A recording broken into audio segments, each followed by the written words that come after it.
With most of us working or learning from home, laptops are in high demand, which is why I decided to make today's video.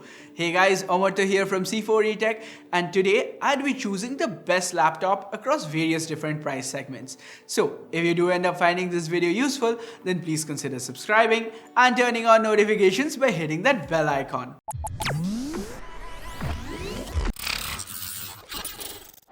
One more thing before I begin.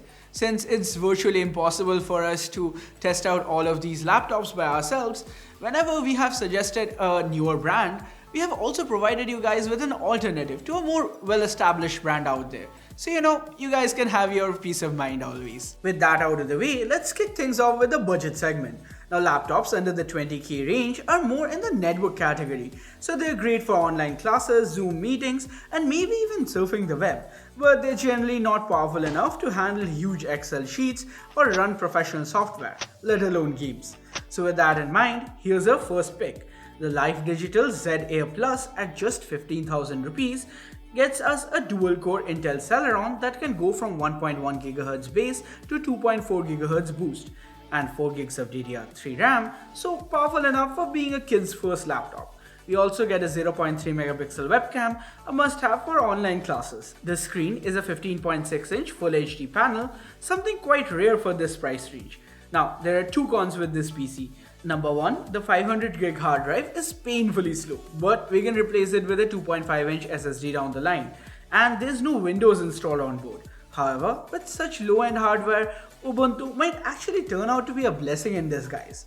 Now, I get it if some of you may be skeptical of spending money on a relatively unknown brand like Life Digital, so I have another option here. This is from Asus, and while the specs are almost the same, the Asus Vivobook S14 Celeron edition costs around 19,900, so about 5,000 rupee more. To its credit, it does come with a bigger 1TB hard drive as well as pre-installed Windows 10 Home on board, but the rest of the specs on paper seem to be similar. Moving on to the next price segment, and this is where we get to see a significant bump up in performance. We get the Lenovo Ideapad 330 that comes powered by the 2-core 4-thread Ryzen 2200U. We get a base frequency of 2.5 GHz with a boost of up to 3.4 GHz. Now while the CPU is quite powerful, we only get 4 GB of RAM and a terabyte of hard drive storage. The latter is quite slow, and both of them can be a limiting factor here. But thankfully, we can always add extra 4 GB of RAM or a faster SSD storage. We also have 3 Vega graphics cores, which should come in handy if you want to run some basic games. The Ideapad 330 also comes with a USB 3.0 Type-C port, a great addition, especially at this price range. Ah yes, the price. Well, it hovers around 25 to 27,000 mark on Flipkart. It's a pretty great deal, and oh, one more thing I forgot to mention, it's got fast charging on board as well. So Lenovo claims that we can use it for 2 hours after just 15 minutes of charge. Next up, we have the Acer Aspire 5. Coming in at just a shade under 40,000 rupees, this is one of the most well-rounded laptops in this list. And if you're a college student or a professional looking for a budget notebook, then this one must be on your list. It comes with the Ryzen 5 3500U processor, 4 cores, 8 threads with 8 Vega cores. Now this CPU is powerful enough to handle most tasks, and while the graphics aren't something that would let you run Red Dead Redemption 2, you can run some older AAA titles or even modern online games at lower resolutions. Beat it up, we have 8 GB of system memory in here, which again should be enough for the vast majority of people. And the 15.6-inch Full HD panel in here is absolutely gorgeous. Now, if you're willing to spend a bit more money, the Asus Vivobook S14 comes in at just a few grand more, with much of the same specifications, but adds on a fingerprint scanner as well as a backlit keyboard. Nice to have, especially at this price range. Coming to the 60k price segment, and here we get to see two very different types of laptops. So there are the more powerful and bulkier gaming machines in this price range, and then we have the Ultrabooks. Well, if you're looking for a device in the thin and light category, then the best choice here would be the Xiaomi Notebook 14-inch Horizon Edition. We have two variants of this machine, and the higher end one comes with the i7-10510U as well as the NVIDIA MX350 GPU. We have a bunch of videos on this laptop up on the channel already, so do check that one out for an in-depth look at the pros and cons of this machine. Now, if you're not really feeling the love for Xiaomi or Team Blue, then we have the Asus Vivobook S14 that comes in around 60,000 rupees with a more powerful Ryzen 5 4500U processor from AMD. The rest of the specs are quite similar, but this one does possess a backlit keyboard as well as a fingerprint reader. As for those of you who are more focused towards performance, possibly looking to do a bit of gaming as well, I have 3 choices here. All 3 come with the same 4GB GTX 1650 from Nvidia. So what's different between them? Let's find out. Starting with the one that's strictly within our budget, the Acer Aspire 7 Gaming. It comes with a 9th Gen Core i5 CPU, so 4 cores, 8 threads with a base of 2.4 and a boost clock of 4.1 GHz. Along with that, we have 8 GB of RAM, 512 GB of solid state storage, an impressive Full HD panel, and the cherry on top here is the backlit keyboard. In the middle of the pack is the HP Pavilion Gaming 15. This one gets a more powerful Ryzen 4600 CPU, 6 cores, 12 threads with a base clock of 3 GHz and a boost of up to 4 GHz. The compromise here is that we have a 1TB hard drive instead of solid state drive, and so game load times are gonna be a bit on the higher side.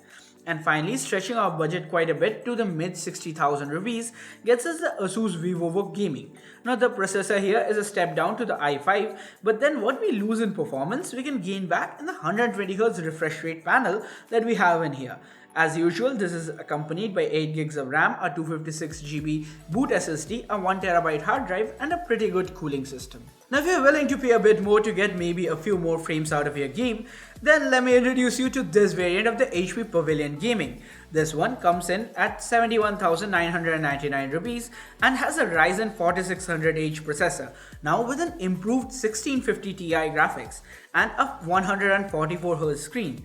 We have the usual 8 GB of RAM and a 512GB SSD in tow. So this is the most value for money laptop that you can get your hands on in the under 80,000 rupee price range. But if you for some reason prefer Team Blue, then we have the Acer Nitro 5 2020 edition. It comes with a 10th Gen Core i5 10300H processor, so 4 cores and 8 threads, a base clock of 2.5 GHz and a boost of up to 4.5 GHz. The rest of the config is pretty much the same, except that we have here a 256GB SSD paired with a 1TB hard drive. And this variant of the Nitro 5 doesn't come with a high refresh rate screen. Kinda disappointing. Now if you're someone who's looking to spend more than 80,000 rupees on a laptop, I'm gonna assume that budget really isn't a constraint for you at this point. So here are some recommendations from my side for those who wanna go all out. If you want your laptop to reflect your style and you don't want a huge gaming notebook weighing you down, then the Rog Zephyrus G14 is for you. We can configure it up to a Ryzen 9 4900HS 2060 Max Q and basically kit it out with up to 24 GB of RAM, a terabyte of solid state storage, and have it still weigh under 2 kilograms. But the best part of owning a fully decked out Zephyrus G14 is the Anime Matrix display. Now, for the ultimate gaming machine, we have the Msi Ge75 Raider. It's got the 10th Gen Core i7 processor, a RTX 2080 Super, 32 GB of RAM, 1TB of solid state drive as well as hard drive, and a 17.3-inch screen that can go up to an eye-watering 240 Hz. This is the best gaming laptop that money can buy right now. And oh boy, will it burn a huge hole in your wallet. But hey, at least the RGB can shine through there, right? As for the content creators, we have the new 16-inch MacBook Pro. Yes, it is expensive. And yes, you can get a Windows machine for cheaper. But if mobility means a lot to you and your workflow depends on Final Cut or some other macOS 10 exclusive software, then this isn't a frivolous expense but an important tool. As for why I didn't include a MacBook before in any other price category, well, the reasoning here is simple. If you love macOS and you want to continue using it, then you would buy a MacBook no matter what I recommend. And if you are confused between a MacBook and a Windows laptop, Windows always has the price advantage. And with that, we come to the end of this video. Do let us know how you felt about it in the comments below. Also, if we had somehow left out your favorite laptop, then go ahead, mention it in the comments. Let us know. As always, like, share, subscribe, and turn on notifications by hitting that bell icon if you haven't yet. Thanks a lot for watching till the end, guys. Have a good one. Cheers.